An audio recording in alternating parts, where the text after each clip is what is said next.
आप सभी को मेरा नमस्कार। मैं रोहित मिश्रा आप सभी का स्वागत करता हूं अपने महाविद्यालय के ऑनलाइन प्लेटफॉर्म पर।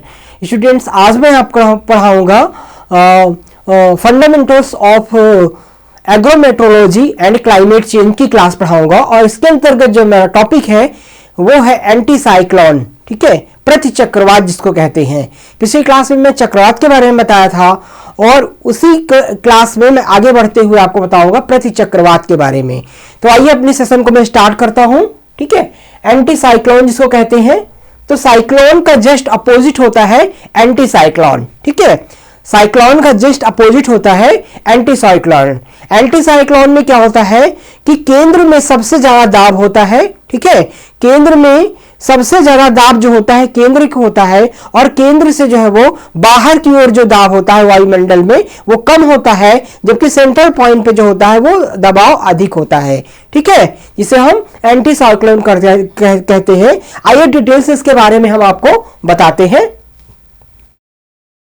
बात करेंगे हम तो प्रति चक्रवात की अगर बात की जाए, डिफिनेशन की बात करें हम तो प्रति चक्रवात जो है एंटी साइक्लोन वायुमंडल में उच्च वायु दाब का एक ऐसा क्षेत्र है जहां केंद्र में दाब सबसे अधिक होता है और बाहर कम होता है। कहने का मतलब है कि प्रति चक्रवात जो है वो वायुमंडल में उच्च वायुदाब का ऐसा क्षेत्र होता है कि हवा के प्रेशर से, ठीक है, हवा का जो दबाव होता है वो केंद्र में सबसे अधिक होता है और बाहर की तरफ जो है वो कम होता है।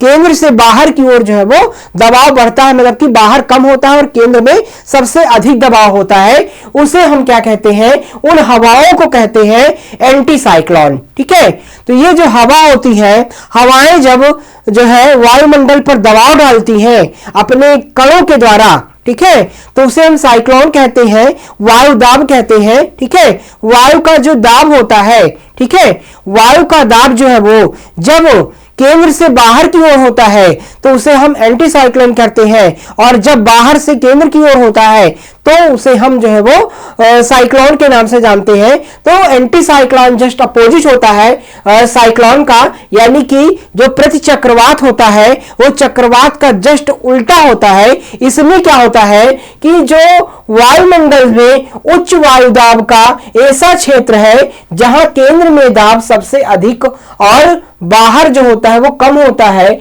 इसके कारण हवाएं केंद्र से बाहर की ओर अपसरण चलती हैं। कैसे चलती हैं?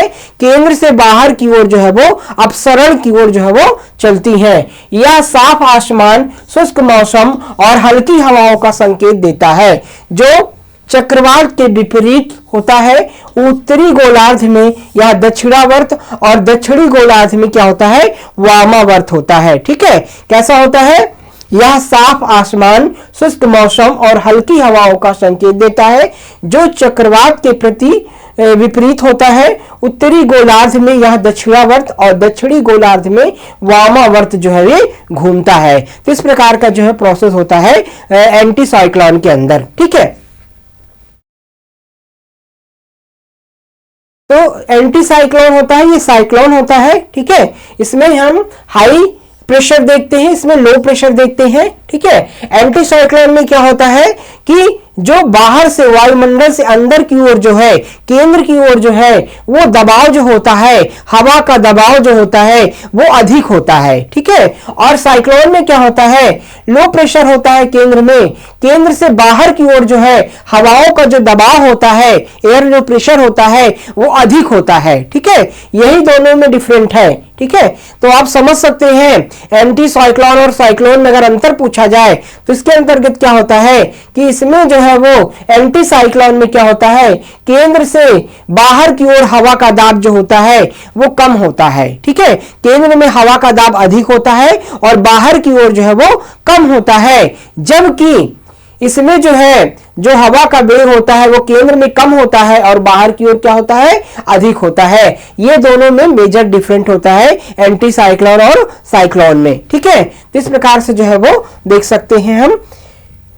अब हम बात करेंगे अगर प्रति चक्रवात की प्रमुख विशेषताओं के बारे में, तो key of characters of an anticyclone, तो एंटीसाइक्लोन में उच्च वायुदाब की अगर बात करें तो केंद्र में उच्च दाब और परिधि की ओर निम्न दाब पाया जाता है। इसमें उच्च जो हाई एयर प्रेशर होता है वो किस प्रकार का होता है, ठीक है, केंद्र में जो है वो उच्च दाब होता है, यानी कि सेंट्रल पॉइंट पे जो होता है वो उच्च दाब होता है, हाई प्रेशर होता है, और जो परिधि होती है यानी बाहर की ओर जो है वो कैसा होता है, लो प्रेशर होता है, ठीक है, निम्न दाब होता है, मतलब कि हाई प्रेशर से लो प्रेशर की ओर जो है वो होती है, हवाएं जो है जाती हैं। और जब हम दिशा की बात करें यानी कि कोरियोलिस प्रभाव की बात करें तो उत्तरी गोलार्ध में दक्षिणी वामावर्त यानी क्लॉकवाइज तथा एंटी क्लॉकवाइज चलती है, ठीक है, हवाएं कैसे चलती हैं, क्लॉकवाइज से एंटी क्लॉकवाइज जो है वो चलती है, यानी कि उत्तरी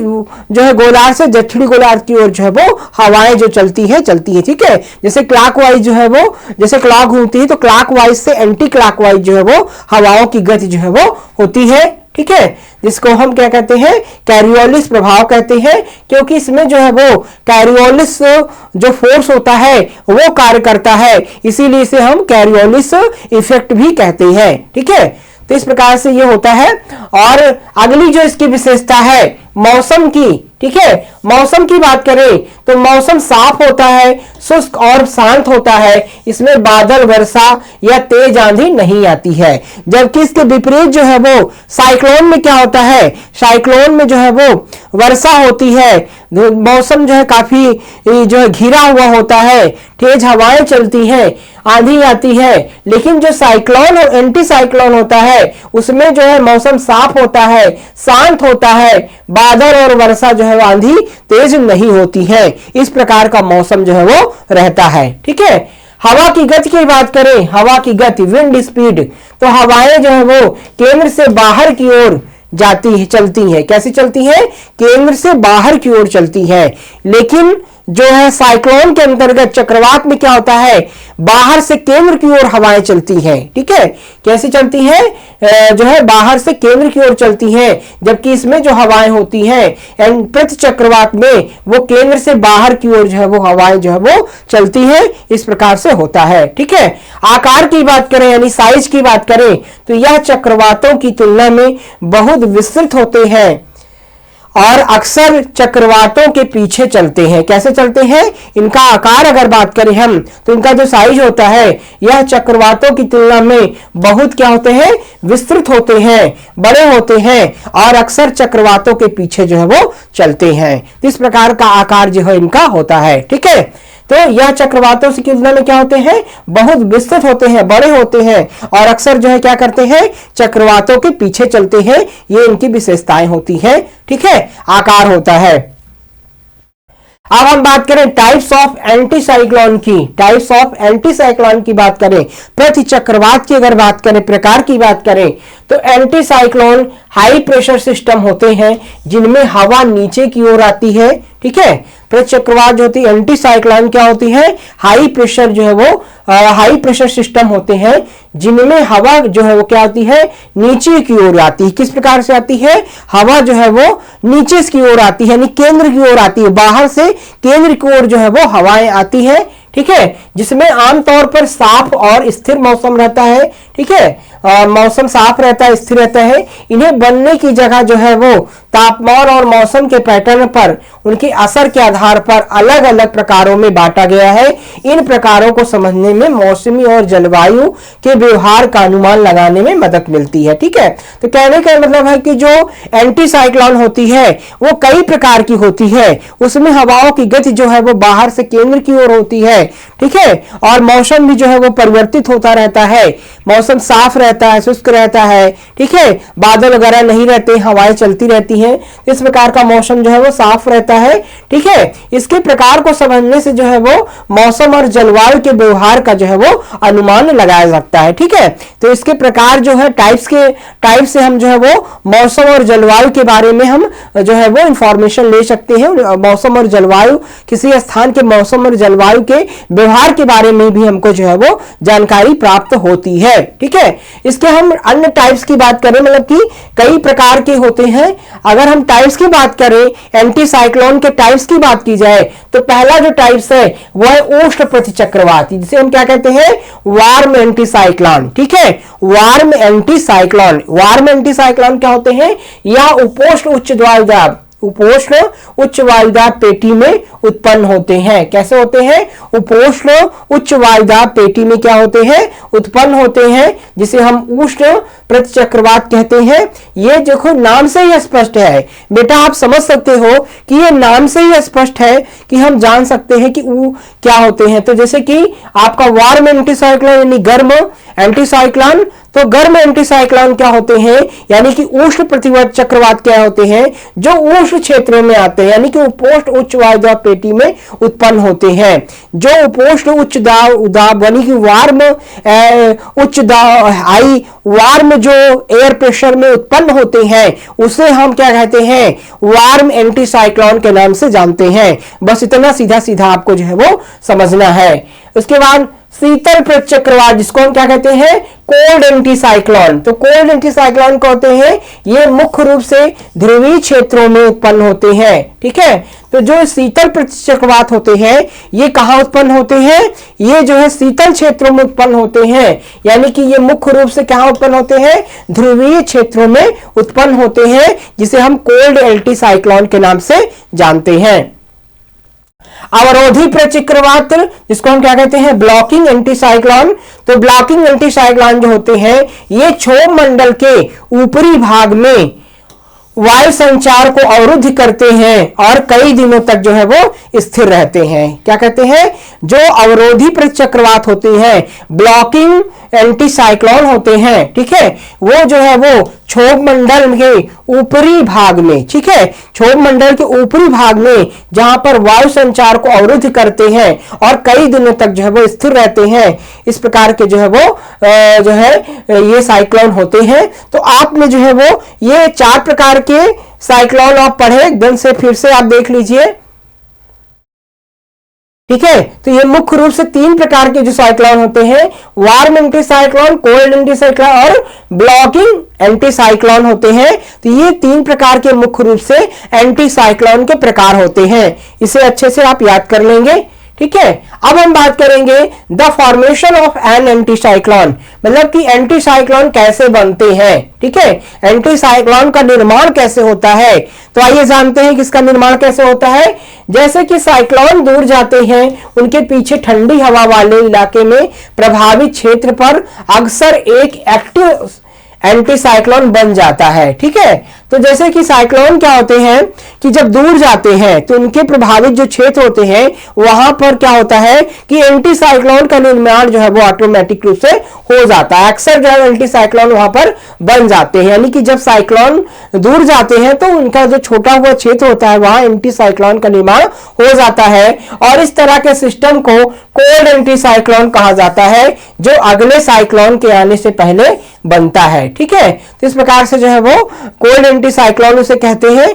वहां पर जो हवाएं होती हैं वो कोल्ड होती हैं। ठीक है, और जो है जो अगले साइक्लोन के आने से पहले जो है वो बन जाता है, मतलब दूसरे साइक्लोन के आने से पहले ही कोल्ड एंटीसाइक्लोन का निर्माण हो जाता है। ठीक है, एंटीसाइक्लोन में नीचे उतरने वाली हवा नीचे की ओर जाते समय कंप्रेस होती है। इस कंप्रेशन से हवा धीरे धीरे गर्म होती है। कहने का मतलब है कि जब साइक्लोन जो है आगे बढ़ते हैं तो उनके जो छूटे हुए क्षेत्र होते हैं, ठीक है, वहां की हवाओं की गति जो है वो साइक्लोन जो है क्लॉकवाइज होती है और एंटी क्लॉकवाइज होती है, क्लॉकवाइज एंटी क्लॉकवाइज। उससे क्या होता है कि जो है एंटी साइक्लोन का निर्माण हो जाता है, और एंटी साइक्लोन का निर्माण होने के पश्चात जो है वो वहां पर जो है वो हवाएं क्या होती है, नीचे उतरने वाली हवाएं नीचे की ओर जाते समय कंप्रेस होती है, और कंप्रेशन से हवा जो है वो धीरे धीरे गर्म हो जाती है। यानी कि हवाओं का साइक्लोन और एंटी साइक्लोन की जो गति होती है, सॉरी क्लॉकवाइज और एंटी क्लॉकवाइज जब हवाओं की मूवमेंट होता है तो हवाएं आपस में टकरा करके एक जो है मतलब गर्म हो जाती हैं, ठीक है, जिससे कि एंटी साइक्लोन का निर्माण, वार्म एंटी साइक्लोन का निर्माण जो है वो हो जाता है, ठीक है। तो इस प्रकार से कोल्ड एंटी साइक्लोन का जो निर्माण होता है, जहां पर साइक्लोन जो है वो साइक्लोन की बाद जो हवा बसती है वहां पर कोल्ड एंटी साइक्लोन बसता है, और जब हवाएं क्लॉकवाइज और एंटी क्लॉकवाइज घूमती हैं तो वो आपस में टकराने से हवा के जो मॉलिक्यूल्स हैं आपस में टकराने से जो है वार्म एंटी साइक्लोन का निर्माण जो है वो हो जाता है। तो इस प्रकार से जो है वो साइक्लोन और कोल्ड एंटी साइक्लोन और वार्म एंटी साइक्लोन का निर्माण होता है, और यह प्रक्रिया जमीन से 2 से 5 किलोमीटर की ऊंचाई पर होती है। ये जो प्रक्रिया होती है साइक्लोन, कोल्ड और वार्म एंटी साइक्लोन बनने की, ये पृथ्वी से, भूमि से 2 से 5 किलोमीटर ऊंचाई पर होती है। शुरू में ठंडा एंटी साइक्लोन गर्म एंटी साइक्लोन में बदल जाता है, ठीक है। शुरू में क्या होता है, ठंडा एंटी साइक्लोन जो है वो गर्म एंटी साइक्लोन में क्या होता है, बदल जाता है, ठीक है। गर्म एंटी साइक्लोन 1 हफ्ते या उससे ज्यादा समय तक रह सकते हैं। इनमें से कुछ, जिन्हें ब्लॉकिंग एंटी साइक्लोन कहा जाता है, इतने मजबूत होते हैं कि वे मौसम प्रणालियों को मोड़कर या धीमा करके पूरे मौसम का रुख जो है वो बदल सकते हैं, ठीक है। तो हम कह सकते हैं कि जो गर्म एंटी साइक्लोन 1 हफ्ते या उससे ज्यादा समय तक रह सकते हैं। इनमें से कुछ, जिन्हें ब्लॉकिंग एंटी साइक्लोन कहा जाता है, इतने मजबूत होते हैं कि वे मौसम प्रणालियों को मोड़ करके, धीमा करके पूरे मौसम का रुख जो करते हैं, बदल देते हैं। कहने का मतलब होता है कि जो वार्म एंटी साइक्लोन होते हैं उसके जो है वो 1 हफ्ते या उससे ज्यादा का समय तक जो रह सकते हैं, तथा जो ब्लॉकिंग एंटी साइक्लोन जिन्हें क्या कहते हैं, ब्लॉकिंग एंटी साइक्लोन कहते हैं, ठीक है। इतने वो मजबूत होते हैं, जो ब्लॉकिंग एंटी साइक्लोन होते हैं वो काफी मजबूत होते हैं कि हवा की गति को जो है मोड़ करके जो है वो किसी भी तरह जो है वो मतलब कि धीमा करके पूरे मौसम को जो है वो बदल देते हैं, ठीक है। तो इस प्रकार के ब्लॉकिंग एंटी साइक्लोन इतने मजबूत होते हैं कि हवा के रुख को चेंज करके किसी भी तरह के मौसम का जो रुख होता है, रूप होता है, उसको क्या करते हैं, चेंज कर देते हैं, ठीक है। ब्लॉगिंग या सन ब्लॉगिंग एंटी साइक्लोन आमतौर पर यूरोप, पूर्वी अटलांटिक और अलास्का में जो है वो देखे जाते हैं, ठीक है। ब्लॉगिंग और सन ब्लॉगिंग जो एंटी साइक्लोन होते हैं वो आमतौर पर कहां देखे जाते हैं, यूरोप में, पूर्वी अटलांटिक और अलास्का में जो है वो देखे जाते हैं, जहां वे मौसमी और मौसम के पैटर्न को काफी हद तक प्रभावित कर सकते हैं। जहां पर क्या होता है, मौसम और मौसमी की जो है वो जो है रूप को क्या करते हैं, काफी हद तक जो है प्रभावित कर देते हैं। अब बात करेंगे एंटी साइक्लोन की विशेषताओं को, characteristics of an anti cyclone की बात करें तो anti cyclone high pressure system होते हैं, जहां हवा नीचे उतरती और सतह पर फैलती है, जिससे आमतौर पर आसमान साफ रहता है और मौसम क्या होता है, स्थिर रहता है। ये इनकी प्रमुख विशेषताएं हैं, पहले ही मैं बता चाहता हूं, ठीक है। और इनकी विशेषताएं मौसम के साथ बदलती रहती हैं, जो कि तापमान, हवा और स्थानीय मौसम की घटनाओं को क्या करते हैं, प्रभावित करते हैं, ठीक है। मौसम की भविष्यवाणी और जलवायु अध्ययन के लिए इन मौसमी विशेषताओं को समझना जो है वो बहुत जरूरी होता है। कहने का मतलब कि मौसम की भविष्यवाणी और जलवायु अध्ययन के लिए इन मौसम विशेषताओं को समझना क्या होता है, बहुत ही जरूरी होता है, ठीक है। ये इनकी मुख्य विशेषताएं होती हैं। अब हम बात करेंगे सभी इंपॉर्टेंट पॉइंट्स की डिफरेंस बिटवीन एंटी साइक्लोन और साइक्लोन। आपके एग्जाम्स में कई बार ये क्वेश्चन जो है वो पूछा गया है कि what is the different between cyclone और एंटी साइक्लोन, ठीक है। क्या डिफरेंट होता है, तो मेजर डिफरेंट होता है कि आई होप आप थोड़ा सा जो है कम समझ पा रहे होंगे, थोड़ा छोटा है, ठीक है।